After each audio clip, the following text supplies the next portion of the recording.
வணக்கம் வைகை செல்வன் சார். வணக்கம். தேமுதிக, திமுக கூட்டணி அமைந்திருக்கிறது. 2016லேயே அமைய வேண்டிய கூட்டணி இப்ப 10 வருடம் கழித்து அமைந்திருக்கிறது அப்படின்னுட்டு பிரேமலதா அவர்கள் பேசியிருக்காங்க. எப்படி பார்க்கறீங்க? இது தேசிய ஜனநாயக கூட்டணிக்கு ஒரு பின்னடைவை ஏற்படுத்துமா? இல்ல, தேமுதிகவுக்கு தான் பின்னடைவை ஏற்படுத்தும்.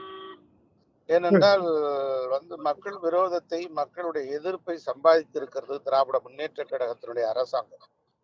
10 லட்சம் கோடிக்கு மேலாக கடனை பெற்றிருக்கிற இந்த அரசாங்கம் தள்ளாட்டத்தில் இருக்கிறது, தடுமாற்றத்தில் இருக்கிறது, சேதாரத்தில் இருக்கிறது.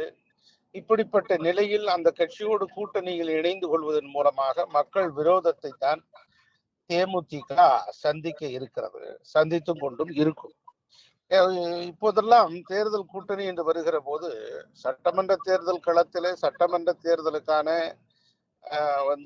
எத்தனை இடங்கள் வேண்டும், எங்கள் கட்சிகளுக்கு என்று பேச்சுவார்த்தை தொடங்குவதற்கு முன்பாகவே ராஜ்யசபா எத்தனை என்று கேள்விகள் இருந்துதான் ராஜ்யசபா சீட்டுகளின் மூலம்தான் பேச்சுவார்த்தையே தொடங்கப்படுகிறது. ஆக இதையெல்லாம் ஒரு அரசியல் கடத்தில் ஒரு நல்ல ஒரு தொடக்கமாக அமையாது. ஆக சட்டமன்ற தேர்தல் களத்தில் நின்று வென்று தனது கட்சிகளை நிலைநிறுத்த வேண்டுமே தவிர ராஜ்யசபா இடங்களை பெற்று அதன் மூலமாக இடங்களை கூட்டணியிலே பேச்சுவார்த்தை நடத்துவது என்பது ஒரு ஜனநாயகத்துக்கு அழகல்ல. ஆக இந்த தேசிய முற்போக்கு திராவிட கழகத்தினுடைய கூட்டணி என்பது லாப நஷ்ட கணக்குகளை ஆராய்ந்து பார்த்திருக்கிறது. ஆக லாபம் எதிலே அதிகம் கிடைக்கும் என்கிற அடிப்படையிலே பை நிறைந்து விட்டது, கூட்டணி கடிந்து விட்டது என்பதுதான் எங்கள் கருத்து. திமுகவுக்கு இதுல என்ன லாபம்? ஏன்னா நீங்க சொல்றீங்க லாப நஷ்டம் பார்த்து இந்த கூட்டணின்னு. திமுக எந்த லாபத்தை நோக்கி இந்த கூட்டணியை அமைத்திருக்கிறது? இல்ல, அதாவது காங்கிரஸ் கட்சி தற்போது அந்த கூட்டணியிலே இருக்குமா, இடம்பெறுமா என்கிற 1000 கேள்விகள், 1000 சந்தேகங்கள் எழுந்திருக்கிறது.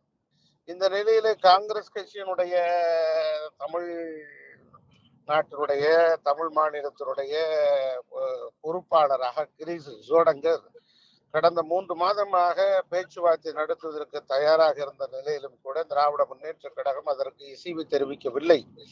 இந்த நிலையிலே திரு மாணிக் தாக்கூர் போன்றவர்கள் பல்வேறு எதிர்ப்பு முனைகளை திராவிட முன்னேற்ற கழகத்தின் பக்கம் ஏவுகணைகளை, எதிர்ப்பு கணைகளை தினந்தோறும் அள்ளி வீசி கொண்டிருக்கிறார்கள். அதற்கு எதிர்முனையாக திராவிட முன்னேற்ற கழகத்திற்கு ஆதரவாக காங்கிரஸ் கட்சியினுடைய தமிழ் மாநில தலைவர் திரு செல்வ பெருந்தகை அவர்களும் கருத்து சொல்லி வருகிறார்கள்.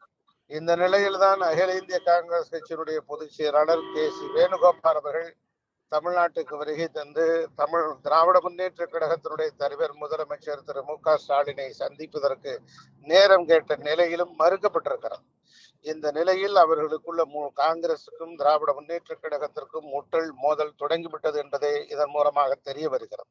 ஆக இந்த சூழ்நிலையில் மற்ற கட்சிகள் எல்லாம் தங்களோடு இணைத்துக் கொள்வதன் மூலமாகவும் காங்கிரஸ் கட்சியை இன்னும் பலவீனப்படுத்துகிற முயற்சியாகவும் திராவிட முன்னேற்ற கழகம் செய்கிற கூட்டணியினுடைய ஒரு யுத்தியாகத்தான் இதை நாம் பார்க்க வேண்டும். நன்றி சார், மிக்க நன்றி.